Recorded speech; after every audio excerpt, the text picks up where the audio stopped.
మోంతా తుపాను భారీ వర్షాలపై అప్రమత్తమైంది సర్కార్. మంత్రులు తుమ్మల, పొంగులేటి, కోమటిరెడ్డి వారి శాఖల అధికారులను అలర్ట్ చేశారు. వర్షాల నుంచి రైతులు తమ పంటలను కాపాడుకోవాలని సూచించారు.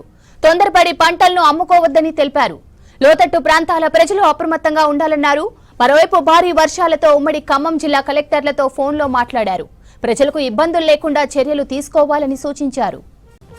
రాష్ట్రంలో కురుస్తున్న భారీ వర్షాలతో జనజీవనానికి ఆటంకం లేకుండా తక్షణ చర్యలు తీసుకోవాలని రెవెన్యూ అధికారులను ఆదేశించారు మంత్రి పొంగులేటి. భారీ వర్షాలతో ఆస్తి, ప్రాణ నష్టం జరగకుండా ముందస్తు చర్యలు చేపట్టాలన్నారు. రానున్న 24 గంటల్లో రాష్ట్రంలోని జిల్లాలకు భారీ వర్ష సూచన ఉండడంతో అప్రమత్తంగా ఉండాలని అధికారులను ఆదేశించారు. మరోవైపు ఆర్ఎండ్బి అధికారులంతా ఫీల్డ్లోనే ఉండాలన్నారు మంత్రి కోమటిరెడ్డి వెంకటరెడ్డి. అత్యవసరమైతే తప్ప సెలవులపై వెళ్లొద్దని సూచించారు. కాజ్వేలు, కల్వర్టుల దగ్గర ప్రమాద హెచ్చరికలు ఏర్పాటు చేయాలన్నారు. ఆర్ఎండ్బి ప్రధాన కార్యాలయంలోని కంట్రోల్ సెంటర్లో అన్ని జిల్లాలతో అనుసంధానం చేసుకోవాలన్నారు కోమటిరెడ్డి వెంకటరెడ్డి. ఇక భారీ వర్షాలకు సంబంధించి ప్రభుత్వం అలర్ట్ అయింది. దీనికి సంబంధించిన పూర్తి డీటెయిల్స్ యాదగిరి అందిస్తారు. యాదగిరి, చెప్పండి. ప్రస్తుతం మంత్రులందరూ కూడా అధికారులతో అలర్ట్లు ఇస్తున్నట్లు తెలుస్తూ ఉంది. అప్డేట్స్ ఏంటి? స్రవంతి, నిన్నటి నుంచి కూడా తెలంగాణలో కూడా ఈ మోంతా తుఫాన్ ఎఫెక్ట్ చాలా ప్రభావం చూపుతా ఉన్నది. ఇక ఖమ్మం లాంటి ఉమ్మడి ఖమ్మం తర్వాత ఆ బార్డర్లో ఉన్నటువంటి ప్రాంతాలలో కొంత ఎక్కువగా ఈ ప్రభావం కనబడతా ఉన్నది. ఇక నిన్న రాత్రి నుంచి కూడా ఈ ఖమ్మం జిల్లాలో కంటిన్యూగా ఈ వర్షాలు పడతా ఉన్నాయి.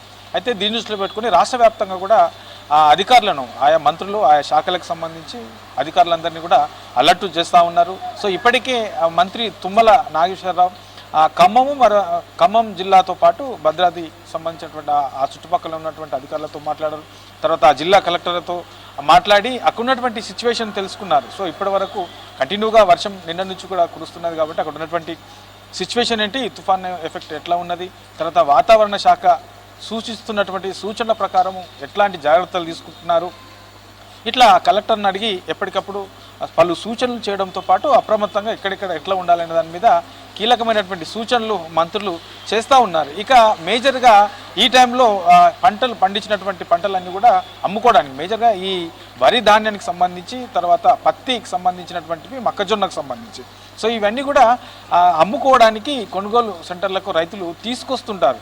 సో ఈ వర్షాన్ని దృష్టిలో పెట్టుకొని ఈ కొనుగోలు కేంద్రాలకు ఈ ధాన్యాన్ని అమ్ముకోవడానికి, పంటలు పండించినటువంటి పంటలు అమ్ముకోవడానికి రైతులు తేవద్దు, కొంత ఈ వర్షం తగ్గేంత వరకు కొంత వాటిని జాగ్రత్త ఉంచుకోవాలి, లేదంటే నష్టపోయే సిచ్యువేషన్ ఉంటుంది అని చెప్పేసి అధికారులందరినీ కూడా మంత్రి తుమ్మల నాగేశ్వరరావు అలర్ట్ చేశారు. ఇక కింది స్థాయిలో రైతులందరినీ కూడా ఈ అవగాహన కల్పించాలి. ఎప్పటికప్పుడు వాళ్ళందరినీ కూడా అలర్ట్ చేస్తూ ఎక్కడ కూడా ఈ ధాన్యము ఈ వర్షం వల్ల తడిసిపోయి రైతులు నష్టపోయినటువంటి సిచ్యువేషన్ ఎక్కడ కూడా రావద్దు, వాళ్ళకి ముందే అలర్ట్ చేయాలని చెప్పేసి మంత్రి తుమ్మల నాగేశ్వరరావు కొద్దిసేపటి క్రితమే అధికారులను ఆదేశించారు. ఇక వీటితో పాటు మేజర్గా ఈ లోతట్టు ప్రాంతాలు ఏవైతే ఉంటాయో లోతట్టు ప్రాంతాల్లో ఎక్కువగా ఈ వరదల వల్ల అక్కడ ఇబ్బంది అయ్యే సిచ్యువేషన్ ఉంటుంది కాబట్టి ఆ లోతట్టు ప్రాంతాల్లో ఉండే ప్రజలను అప్రమత్తం చేయాలి. అవసరమైతే ఒకవేళ అక్కడ కొంత ఈ వర్షాలు ఎక్కువగా వచ్చి వరదలు వచ్చే సిచ్యువేషన్ కనుకుంటే అక్కడ ఉన్నటువంటి ప్రజలందరినీ కూడా అక్కడ నుంచి సురక్షిత ప్రాంతాలకు తరించే విధంగా అక్కడ చర్యలు తీసుకోవాలని చెప్పేసి అధికారులకు సూచించారు. ఇక ఈ వర్షం కనుక ఇదే తరహాలో మరింత కనుక పెరిగే అవకాశం ఉంటే అక్కడ ఉన్నటువంటి సిచ్యువేషను, తర్వాత అక్కడ ఉన్నటువంటి పరిస్థితులకు అనుగుణంగా ఎప్పటికప్పుడు అక్కడ ప్రజలకు, తర్వాత రైతులకు, మేజర్గా రైతులకు పై స్థాయి నుంచి కింది స్థాయి అధికారులందరూ కూడా అప్రమత్తం చేయాల్సిన అవసరం ఉంటుంది, లేదంటే వాళ్ళు కొంత ఇబ్బంది పడే అవకాశం ఉంటుంది అని చెప్పేసి మంత్రి తుమ్మల నాగేశ్వరరావు అధికారులకు కూడా ఆదేశాలు జారీ చేశారు. ఇక 2 రోజుల ముందే దీని మీద సీఎం రేవంత్ రెడ్డి ప్రత్యేకంగా సమావేశం నిర్వహించి ఈ సమావేశంలో ప్రజలందరినీ కూడా అప్రమత్తం చేయాలి, అధికారులందరూ కూడా అప్రమత్తంగా ఉండాలి. సో ఎక్కడ అత్యవసరమైతే తప్ప బయటికి రావద్దు, అలాంటి చర్యలు కూడా తీసుకోవాలి. ఇక వాగులు, వంకలు, చెరువులు ఉన్న ఏరియాల్లో కొంత అలర్ట్ జారీ చేయాలి. తర్వాత డిజాస్టర్ మేనేజ్మెంట్కి సంబంధించినటువంటి అధికారులందరూ కూడా అలర్ట్గా ఉండాలి. తర్వాత రెవెన్యూ శాఖకు సంబంధించినటువంటి అధికారులు, మేజర్గా రెవెన్యూ శాఖకు సంబంధించినటువంటి అధికారులందరూ కూడా అలర్ట్గా ఉండి ఎక్కడ కూడా ఈ ఇబ్బందులు రాకుండా చూసుకోవాలని చెప్పేసి కొద్దిసేపటి క్రితమే మంత్రి పొంగులేటి శ్రీనివాసరెడ్డి కూడా అధికారులకు సూచించారు. ఇక వీటితో పాటు ఈ రోడ్లకు సంబంధించి కూడా హైవేలల్లో, తర్వాత గ్రామీణ ప్రాంతాల్లోకి వెళ్ళే రోడ్లలో కొంత ఈ వర్షాల వల్ల ఎక్కువగా డ్యామేజ్ అయ్యే సిచ్యువేషన్ ఉంటుంది.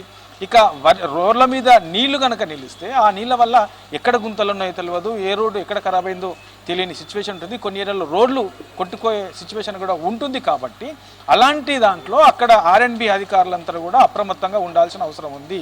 అవసరమైతే పోలీస్ శాఖ పోలీసుల సహాయం తీసుకొని అక్కడ ఆ పోలీసుకు సంబంధించిన వాళ్ళందరినీ కూడా అక్కడ పెట్టి ఈ ఎక్కడెక్కడ ఎట్లాంటి ప్రమాద హెచ్చరికలు ఉన్నాయి, ఎట్లా వాహనదారులు రోడ్ల మీద వెళ్ళే వాళ్ళకు ఎలాంటి సూచనలు చేయాలి అనే దాని మీద ఎప్పటికప్పుడు ఆ సైన్ బోర్డులు కూడా ఏర్పాటు చేసుకొని వాహనదారులకు కూడా ఇబ్బంది కాకుండా చూసుకోవాల్సిన అవసరం ఉంది అని చెప్పేసి కొద్దిసేపటి క్రితమే ఆర్ఎండ్బి అధికారులను కూడా ఆ శాఖకు సంబంధించినటువంటి మంత్రి కోమటిరెడ్డి వెంకటరెడ్డి కూడా అధికారులకు ఆదేశాలు జారీ చేశారు. ఇట్లా ఓవరాల్గా ఒక పక్క రోడ్లకు సంబంధించి, మరోపక్క రెవెన్యూ శాఖ, ఇంకో పక్క డిజాస్టర్ మేనేజ్మెంట్, తర్వాత ఈ వ్యవసాయ రంగానికి సంబంధించి మరోపక్క, తర్వాత ఇక లోతట్టు ప్రాంతాలు, తర్వాత చెరువులు ఉన్న ఏరియాలలో కొంత ఎక్కువగా అప్రమత్తంగా ఉండాల్సిన అవసరం ఉంది అని చెప్పేసి ఇప్పటికైతే ఆయా శాఖల వారీగా మంత్రులంతా కూడా కింది స్థాయి అధికారులకు ఆదేశాలు జారీ చేస్తూ ఎప్పటికప్పుడు అప్రమత్తం చేస్తున్నటువంటి సిచ్యువేషన్ అయితే మనకు ఉన్నది.